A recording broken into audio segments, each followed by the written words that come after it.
The most important thing for you in the world? I think making sure that my family's taken care of, certainly. I've got a lot of responsibilities there, so that would be the number one thing. Okay, and do you have your own children, or are you talking about your siblings? Oh, like parents and siblings, and extended family, like grandparents. Okay, so looking after people, yeah? Well, yeah, making sure they're taken care of. Okay, and then what's your second most important thing? Maintaining my friendships. I definitely want to. I've got a lot of girlfriends who are in Europe at the moment, so I'm thinking about moving there and just doing a bit more travel. So that's definitely second on list of goals. Okay, how old are you? 24. Okay. And when you die, what do you want to be remembered for?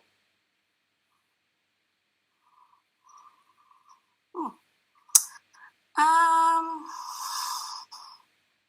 I don't know. Hadn't given much thought to it. Okay. You think you'd want to leave little versions of you on the earth? I don't particularly care for children. Okay.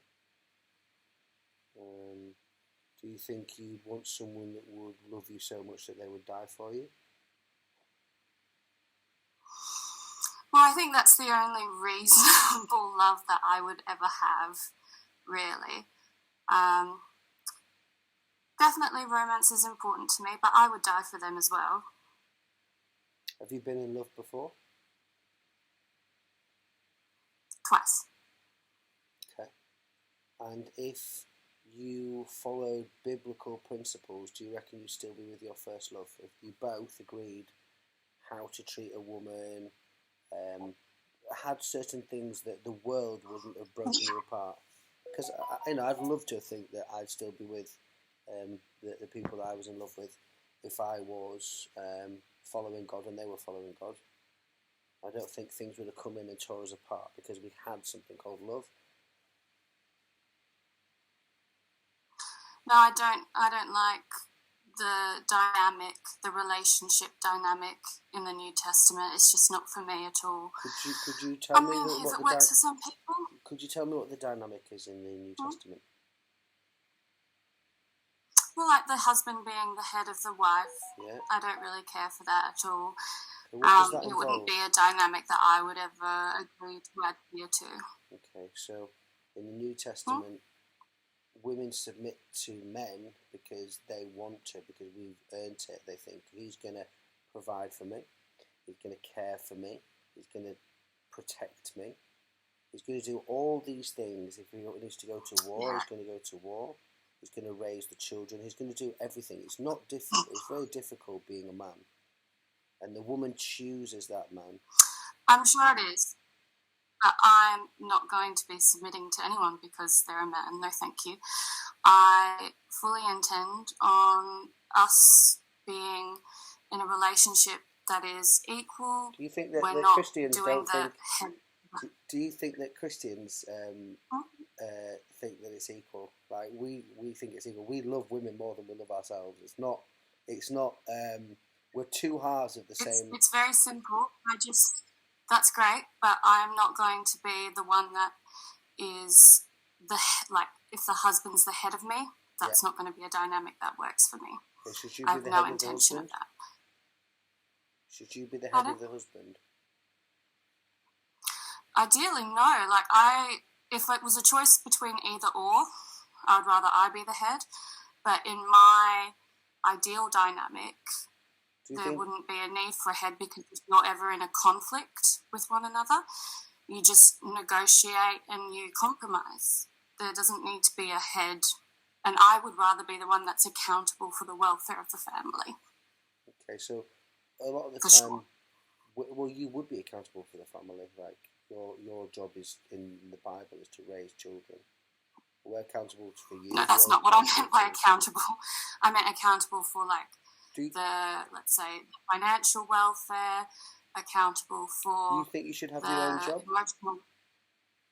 Pardon? You think that you should be accountable for the financial aspect of the relationship? Absolutely. Who's going to be accountable for the children? Well, I've already told you I don't particularly care for children. Just imagine that marriage was... I did have... It would be an equal responsibility between the two of us. So if you had your ideal life growing up, would you want your mum to be at home or would your mum to be at work? I would rather see both of my parents, ideally. I definitely was closer to my father when I was younger, for sure. I would have rather he stayed home, to be honest. Okay, but that changed when I became a teenager. You need a parent at home then, yeah? No, I enjoyed myself. I enjoyed my childhood without one. I would have loved a parent at home. I don't think we have That's it fine. nowadays. It's quite a new phenomenon. It didn't bother me that I didn't have one. Between the ages of about 2 to 5, I was mainly with my grandparents, both sets, during the week, and I loved that. Yeah, that's fun. So, do you think men and women are different, or we're just different on the outside? I think the creator, or nature, evolution, whatever you believe in, made us different to do different roles, because we are very different. Of course, there are differences, but are those differences universally applicable? No. Like, I'm not very maternal at all. I have friends who are guys who are so clucky and so good with kids that do I see much of a point in forcing myself to conform to a role that would make me miserable? No, but do you think this is very interesting, and I've experienced this, and it's not in the Bible, but it's very cultural. Men in the Western world find that our masculinity is being challenged. So we have to act effeminate. We can't stand up for ourselves. It's kind of, they're effeminating the male role model. We can't talk. We can't have opinions. It kind of breaks us, and some of us rebel against it. Now, when we go to other countries abroad, outside of the Western world, and we meet women that hold to the older model before the 60s, say, 60s, 70s, all this revolution, all this kind of degradation of sexual purity and raising feminism, raising women up, instead of that women being the support system that man loves. When we find women who are caring, who cook, who clean, who look after children, who are not brash and loud, who aren't aggressive, don't swear, don't just a humble and peaceful and gentle and not trying to strive, trying to support something else to strive, men go absolutely crazy for them. We love feminine qualities. It is just like, what? I didn't realise you existed. But the Western world has changed a woman. They've empowered them, and men find them repulsive. And if you look at a man that's effeminate, oh, I don't know, I think this on this, and I like the newest thing, and they don't dress like men, they don't work out, they're fat, they talk about their problems to get sympathy. Women find it disgusting. Women kind of, genetically, they like men to be men. Yeah. Do you think that that's wrong, or what do you look for in a man? Let me just see what you want in a man. All right. That was a very long spiel, so I'll try and be direct. I really want someone who is well read. Mm-hmm. I want someone who loves to travel.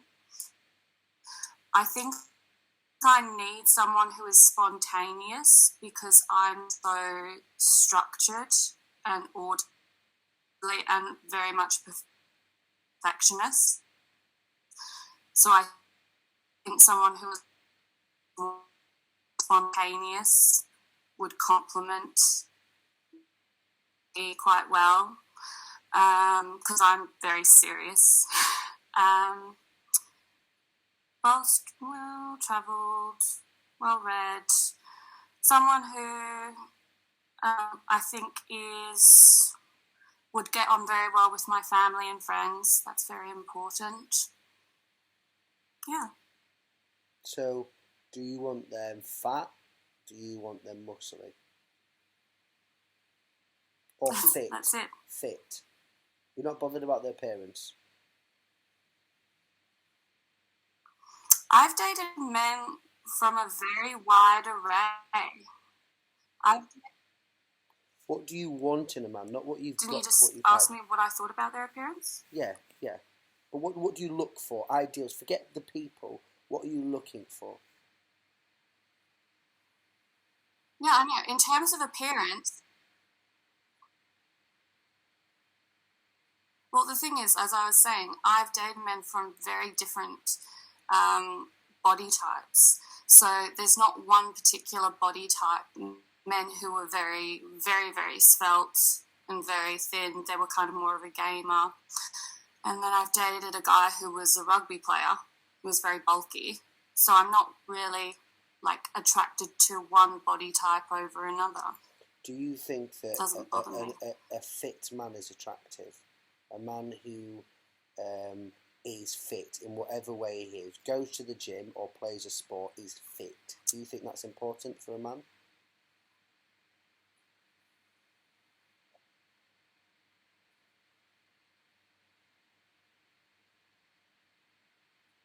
I think your internet connection is really bad. It's important to me. It might be important to him. Okay. What about a man so he can defend you? Do you think that if we go back, do you think that if society collapsed, you'd want a man who could protect you? It must be. Yeah. So you value men being able to protect their families, or not?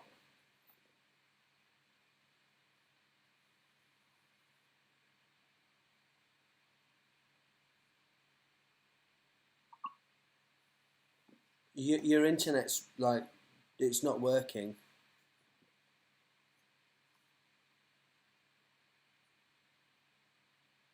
I can't hear you. Well, I can hear you now. I would want us... No, that's not a value that I inherently hold. No, because I don't think about it. Do you think you don't think about it? Because I would want to protect my family. I think that's just a value everyone should...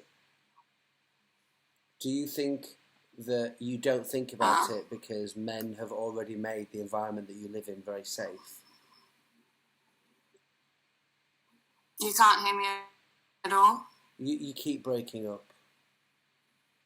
Like your family. I think that's something that every person wouldn't see it as a negative quality or anything.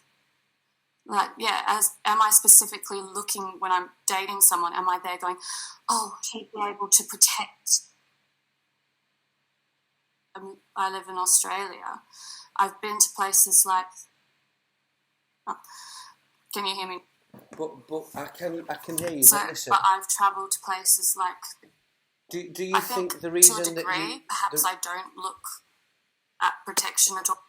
Do you think the reason you don't value protection is because you live in a country that men have already made safe? You have a strong army. You have everything safe. They built roads. They built everything that is in Australia was probably for protection made by men, and you've already been protected by men. So even though you don't see it, everything that you experience was made by men. I don't think I agree with that in the sense that a lot of the things that make me feel safe are also changes in law and changes in social attitudes that have occurred because of pioneering women. Like, I never need to worry, for example, about my job insecurity or being financially dependent on a man because I am given the opportunity to work and have the career and have my superannuation be independent from any man that I marry. Like, there are all of these things that give me security and stability that I would not have had 40, 50 years ago. Do you think that what that does is destroys families? No. So the fact that you can survive by yourself and you're supported and you're given the roles of to look after your children and a court will go with you, that people give up on their marriages quite quickly. So you can rely on the government to support you, yeah? You don't need a man, you need the government, you have the government. Do you believe that... Well, I wouldn't want to need a man, that's the point. I would hate that. I think the reason a lot of marriages didn't end in divorce 50 years ago is because women had no other option but to stay. And I don't think that's a good thing at all. I think that's quite a horrific thing. So do I think that it's a good thing that now we've got the freedom that we can make our own choices? Absolutely. Okay. I want to ask you a quick question here. Do you think a man can become a woman? You mean like having a sex change? Well, it's a simple question. Can I change my identity? I think men can have a sex change. That's perfect. Like they can. Does that make them a woman? Do the stuff. Okay. Does that make them a woman? No, I think you'd have to be born with a double X chromosome for that. There is hope. There is hope.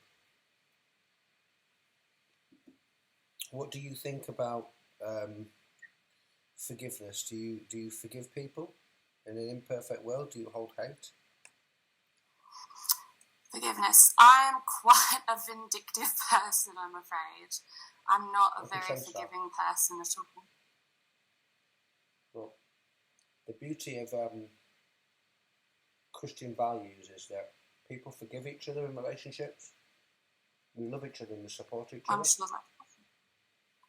Yeah, that's very sweet. But there are certain things that I wouldn't be forgiving of. What would you not be forgiving of? Adultery.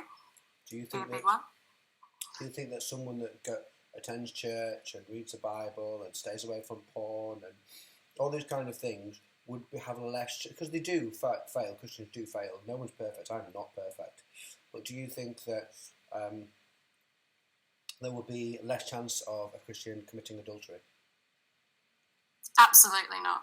I often find that the more conservative a person is, the more conservative and the more kind of rigid they often are the ones that are the most prolific adulterers, the most prolific, like, what's the word? The most conservative delving into 100. If you look at something like a denomination like Mormonism, even Catholics, you always find that the more devout someone is, the more depraved they are. 100%. 100%. I have no doubts about it. If I ever married a man and he had some sort of epiphany and became a very, very devout religious person and, no longer masturbated, no longer did any of that stuff. Why would you want your man masturbating over other women? I would be so concerned Why that would you want your man, is going to... Why would you want your man masturbating over other women? Masturbation doesn't bother me at all. It's a perfectly acceptable thing to do. It really doesn't bother me. Watching two other people have sex is normal. It's fun. Like, honestly, that doesn't bother me. Okay. What about swinging? Going with your partner? I don't judge anyone who does it. It's not for me, personally. But if other relationships want to do that, go for it. Homosexuality? Totally fine with homosexuality. If two men decide that they love each other, or two women decide that they love each other and want to have sex and whatnot, go for it. Do you think that the culture of how they dress, how they treat, how they talk, become effeminate, the culture of bitching, this kind of, it's hard to pinpoint, but we can identify it. Do you think that's positive in society? It doesn't bother me. It's neither positive or negative. It's just one representation of gay people that's probably based on very, very outdated and archaic stereotypes. I have a couple of gay friends and they are well-rounded. Some are very sporty and athletic. I wouldn't call any of them bitchy. If anything, my girlfriends are the bitchy ones. And actually, some of the most prolific gossipers in my group of friends are guys. Like, yeah. Okay. What do you bring to the table in a relationship? What do I bring to the table? Yeah. My personal qualities. Mm-hmm. I personally love spoiling the person I'm with, so I like to figure out what he likes and doing everything to procure that. So, like, for example, one of my boyfriends I mentioned in the past was a very, very prolific gamer, so I would research things like gaming chairs and gaming setups, and then I would buy them and surprise him with them just on random days. So I enjoy spoiling the person that I'm with very much. So supporting. I do make a good break. Cooking, supporting, yeah. I have a really good stable job, which I love. So, and it does give me a lot of holiday entitlements. So I've got a lot of flexibility as well. So if we wanted to travel, that's definitely doable. So that's fantastic. And yeah, I would imagine that I would have to ask my exes why they started dating me in the first place, and I'd have a list of my personal qualities for you, but it's hard to discuss that about yourself. Okay.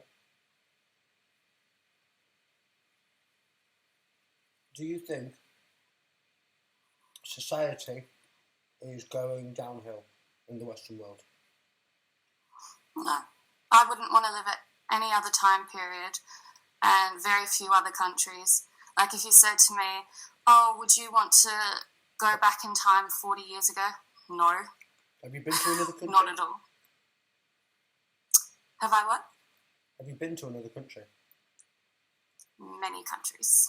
What's your favourite? I do have there's top two. I love Japan and I love France. Japan and France were my two favourites. Okay. Why do you think religion is bad? I think that it often gets people to not only conform to a specific set of ideals, but try and manipulate other people to conform as well. And I don't like that. Okay. So, in a world where everyone voices their opinions, yeah, are Christians allowed to voice their opinions, or are they the only ones that can't? They're more than welcome to voice their opinions, but there's a difference between voicing your opinion and, let's say, forcing a 12-year-old girl to get married because your religion says that it should occur. I agree on that one, but I'm not Muslim. I hate Islam. I know, but you asked, is religion a force for bad? And so, or why do I dislike religion, or why do I find it bad? Do you think all religions are true? Do you think all religions are true? Because everyone thinks different things. There's lots of different religions. And you seem quite intelligent. Logically, they can't all be right, can they? Well, it's the very principle of religion itself, in that you're trying to, because you believe that there is a God and because you believe that there's rules that you have to follow because of God. I don't like that because it often involves people getting hurt. But it's done in the name of religion. I don't like that. Have you read any religious books? Yeah, very well acquainted with the Bible. I went to a Catholic all-girls school. We had to go to Mass every Wednesday and religious education classes.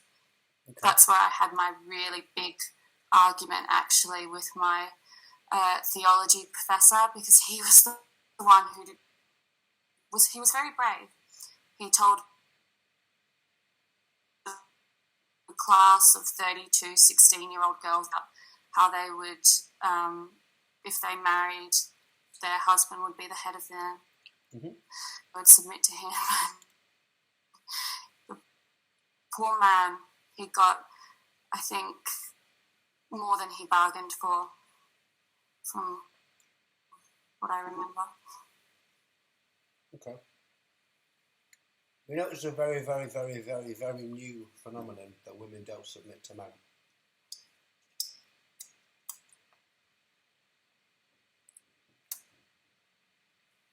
I do. And that's why I wouldn't really want to live. Okay. Do you know when women submit to men, we love them and we listen to them and we talk to them. It's not some black and white kind of thing.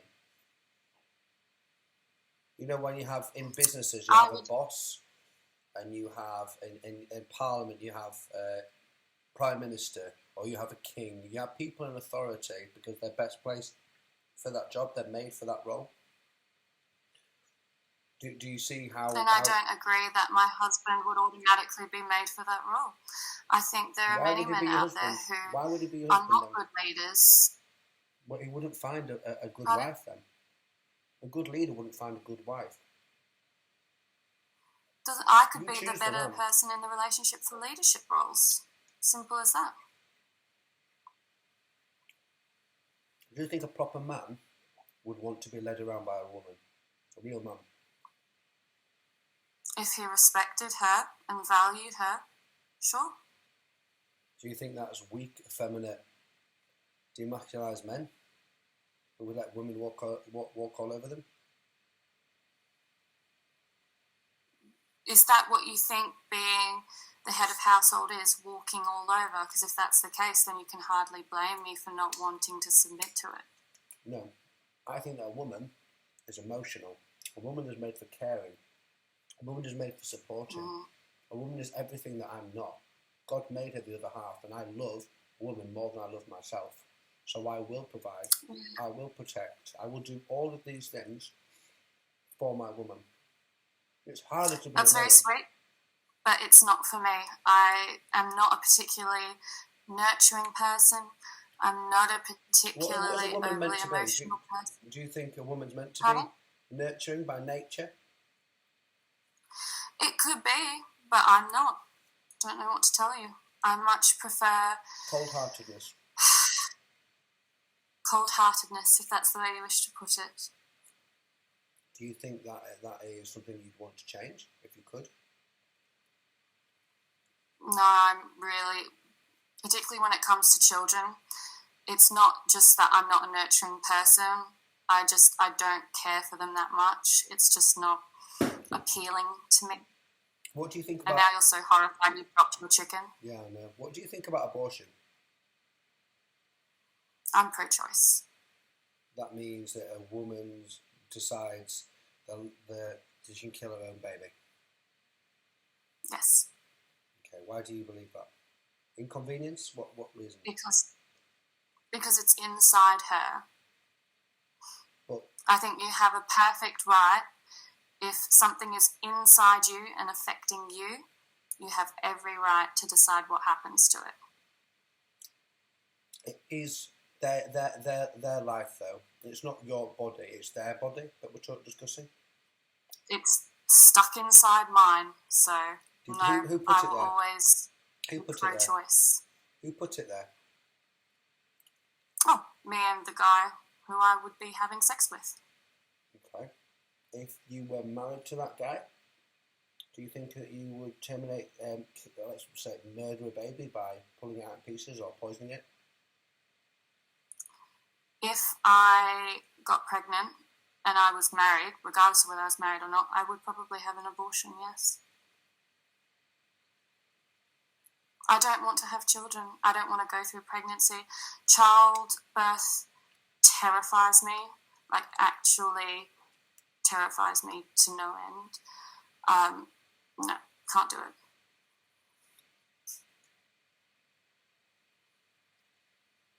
That's so interesting. So, you want to have sex, yeah? You don't want to raise children, ever, yeah? and if you had another life inside of you, do you think that that life is life, or it suddenly becomes life once at a certain point? My personal view is that I don't count it as an autonomous person, an independent person, until it has been born. So, if you were in the womb, you were in the room, how would you feel if someone came in and ripped you limb from limb and decided I wouldn't have whether your thoughts life... on the subject. Okay. Wouldn't even have thoughts on the subject. Do you think that if there is a God, how would God view that? Mm-hmm. If there is if a it God. was the Christ, No, just God. If the Abrahamic God exists, Mm-hmm. then if it was the Abrahamic God specifically, then of course it would be viewed quite negatively. If it was, a God murder from of an innocent child in the womb that's actually your child. It's not just murder. It's you're killing your own offspring. Yeah, in the womb for nothing other than inconvenience, possibly because you were having sex outside of marriage. Okay. So, do you know what's really interesting? Do you know how I came to my faith? No. Okay. I had an experience. I was into the New Age, star signs, crystals, yoga, all that kind of stuff. I got possessed by a demon. Oh. Yeah. So a lot of people talk about the star signs and all this kind of stuff. I think it's cool. I knew that there was a God, and I used my brain. God gave me a brain, and I tried to disprove the Bible. Because what we're using now is the internet. I can see your eye colour, your hair colour. I can see you. So in the Bible, we have really crazy stories, and they left evidence, or they would have left evidence if they were real. Yeah. So if I open up a Harry Potter book and I read Hogwarts, Castle Dumbledore, or whatever, I can't find that place because it doesn't exist because it's a fictional book. But if I opened up a holiday brochure and it said Australia, Perth, Hotel Blue Lagoon, room number 4, I could Google that place and find it and book it and go there. Now, when the Bible happened, it's 66 books, documented over 4,000 years. And every place, name, person is found in reality today. It's described inside and outside of the Bible, inside and outside of the Bible. And the archaeology matches up with it. I'm sure you've heard of... Even if that's the case, that doesn't prove that God exists. It proves that the people who wrote the Bible wrote about factual places. Correct. So, have you heard of Noah's Ark? Oh, yes. So, have you heard that there's cities all underneath the sea, all over the world? With submerged cities? No. You've never looked into things like this? No, I generally prefer, my literature that's not religious. Okay. Have you heard of Sodom and Gomorrah? Heard of it, couldn't tell you about it in detail. Cool. So it's where we get the word sodomy from. Yeah, do you know what sodomy is? Charming, yes. Cool, brilliant. So God said he destroyed 2 cities with balls of sulphur from the sky and turned them to ash, and turned a woman into a pillar of salt and salted the whole area.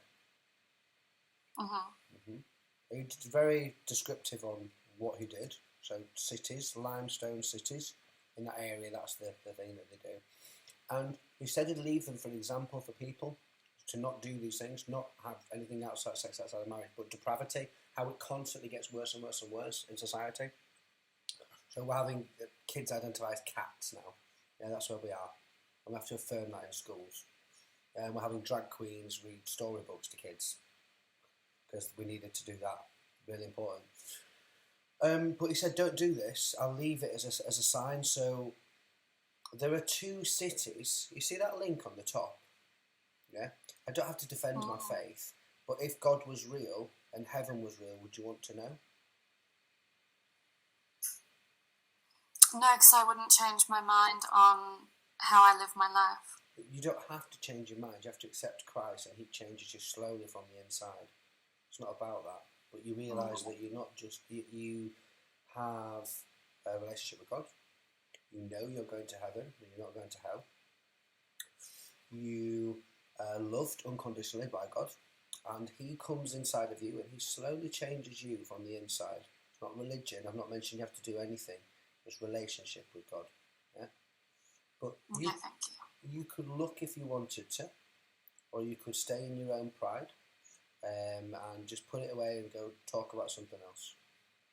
It doesn't change. Because what I would see, let's say if you're saying that they found some of these locations as described in the Bible, that wouldn't to me indicate there was a God. That would indicate to me that there was a group of people who decided that they wanted to explain, like a myth, how this location or how this phenomenon occurred, just like the ancient Greeks did with spiders. So it would be illogical for me to point to a spider and say, oh, well, that proves that because the spiders do exist, that the spiders caused by Arachne and Athena's battle with their weaving looms. Like, to me, that's illogical. So, just because a place exists. So God talks about the end times as well. Have you heard that Christians and Muslims and everyone's saying that we're living in the end times? And the Bible that was written thousands of years ago is talking about the times that we're living in now. Well, I've heard people say it's going to be the end of the world many, many times. Cool. Increasing recently? Because the Bible describes... Well, I mean, I've only been alive 24 years, so I couldn't tell you. Maybe people were saying the same thing during the plague. Cool. So there's lots of things that are coming straight out of the Bible. I used to live in Thailand. I came home to tell my family about them. And through prophecy, if you read the Bible and you look outside and you watch the TV, you will see it falling into place perfectly. So so if you look at the past, you can also look at the future, and you can also pray. There is a God that if you actually put your faith in, it will let you know it's real. You can pray. Just means asking God if it's real. Hey God, if you are real, I want to go to heaven. I don't want to go to hell. Yeah, it's a really good deal. Christianity. It's just about faith, and then that changes you. You turn away from your imperfections. You will fall over. You're not perfect. You're never going to be perfect. But God will change you to His ideal, and He'll make you loving. That's the craziest thing. Like, I'm on here talking to Muslims because I love them. I study their religion because I love them. And to show them the evidence, instead of arguing about who's wrong or right, I only use the evidence. I became Christian because God gifted me a brain. And I knew that I could find the truth. Anything that could be tested, I test. I don't have to defend my faith. If it is true, it doesn't mind being tested. It's like, this is a chicken bone? Yep, it's a chicken bone. I just look at it, I taste it. It is a chicken bone. I look where it came from. The Bible is testable. We have the internet. We can look. And it's the most... C.S. Lewis said this. He said, Christianity, if true, is the most important thing in the world. If it's false... I just wouldn't follow it. It's of little importance. The one thing it cannot be is moderately important. So it's either true, heaven and hell are real places, or it's not. Don't worry. Carry on living like you're living. Yeah? But sometimes, God, as an evangelist, God doesn't tell me to save people. He tells me to tell them about Jesus and to try and help them find God. But if they decide they're going to do it their own way, then I just dust off, I just move along. And I leave them to themselves. I can't save you. I can just be nice to you, ask you questions, and just have a conversation like this. But how you respond to it is completely down to you. Yeah, if you're happy. Oh, I know. Yeah, no. I'm a salesman, so I kind of read body language. So when someone's not going to buy something, you kind of move along and you let them be cold-hearted and whatever they want to be. Yeah. And just pray for them. Understandable. Yeah. So what were you doing on the Islam page? I've got lots of different faiths as interest tags and lots of different political ideologies. I just like chatting to a vast array of different people. It's better quality conversation and less penises, to be honest. I can agree with you there. Do you ever insult religious people? No. No? Do you ever lie? Oh, I lie a lot. God bless you. If you want to copy those links, you can look. If you don't, you don't. But they prove the Bible. Interesting. Okay. I hope we never cross paths on this earth. Oh yeah. I hope you get married and become a housewife? No, just don't be filled with hate and nastiness. You're very dark. Very dark. It's one of the darkest conversations I've had in a few days. Anyway, God bless you. You need Au revoir.